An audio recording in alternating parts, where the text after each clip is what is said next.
Hello everyone, I'm Wang Qiuyi, the moderator of this section. And today we're having Emi Wong. Emi is the most subscribed YouTuber in Hong Kong, China, with more than 6.6 million followers.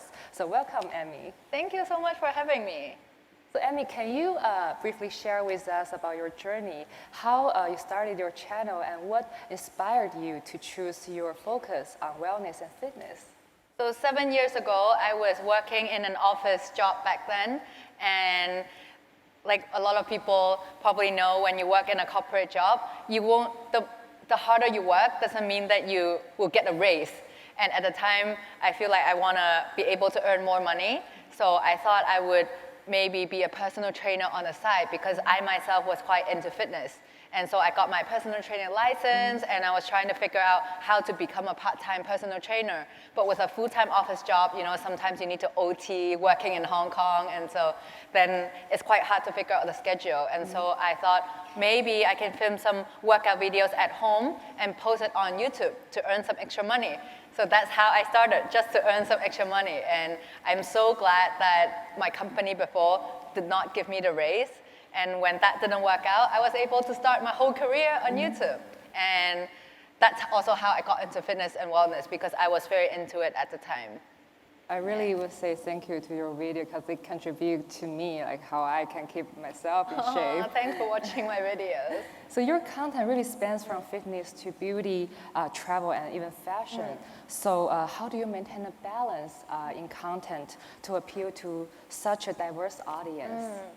So at first, I realized I didn't want to limit myself within the just fitness, because I don't want to put myself into a box. It's like life is short, right? You can try many things, and so why not try all the other areas as well? And my life is also not just fitness, and so I started with a bit of lifestyle and vlogs, beauty, fashion, traveling. I did a lot of traveling before COVID as well, and I really enjoy making those content. And for me now, especially, I moved to Bali, and so I also share a big part of my life to the audience, and so I think I still keep maybe like 30 to 40% of fitness, because that's the core content where a lot of my audience decided to follow me before. But I also like to share my life with them, and I know that like I'm also very happy when they're very engaged with my life and just see how my life evolves. So I am an influencer myself, so I really know that social media can evolve and change constantly. So how do you keep up with the changes? And what strategies have you found the most effective for engagement with your audience? So I don't actually have a strategy, because as we all know, like social media changes so fast. And for example, before I started as an OG YouTuber, it was more long form videos. And now it's all about short form. So it's very unpredictable. And I just have to go along the flow and just figure out, okay, now it's short form. Then how do I make, for example, a 15 seconds video that can capture people's attention? Because everyone's attention span is shorter now. Before they would sit down and watch a 20-minute video. Now they're not going to do that. So how to get people attention really fast? So that's for now, right?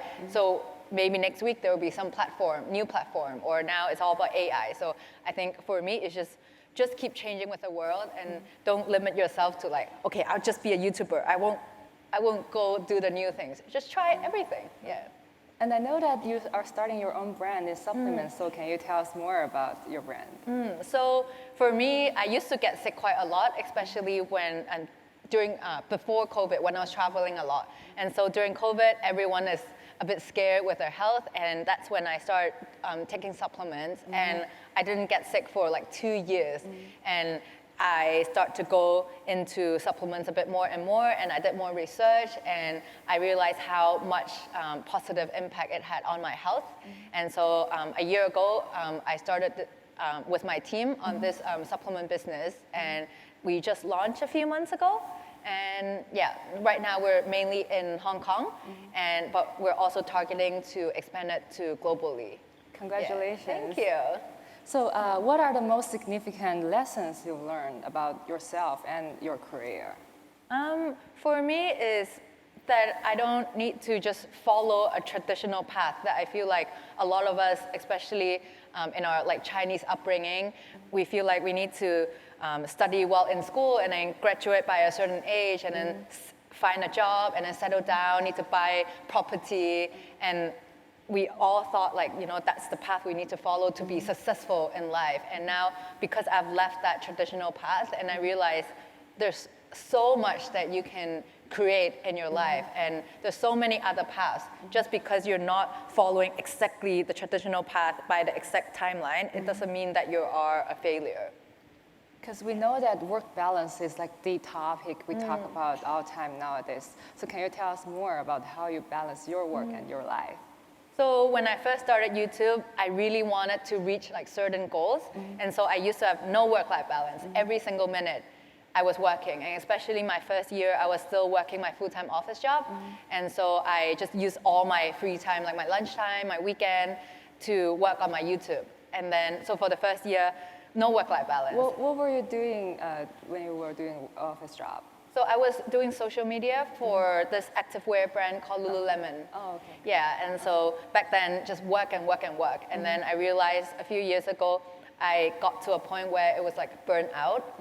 And when your work-life balance is not there, it's not sustainable. And so you need time to recharge and to be able to have space to think about ideas. And so now, my work-life balance is pretty good. I think I have, especially I moved to Bali, so I have a lot of time for self-work, for hobbies, and also have time for work. Yeah. Thank you, Emi. Thank you very much. Thank you so much. Thank you.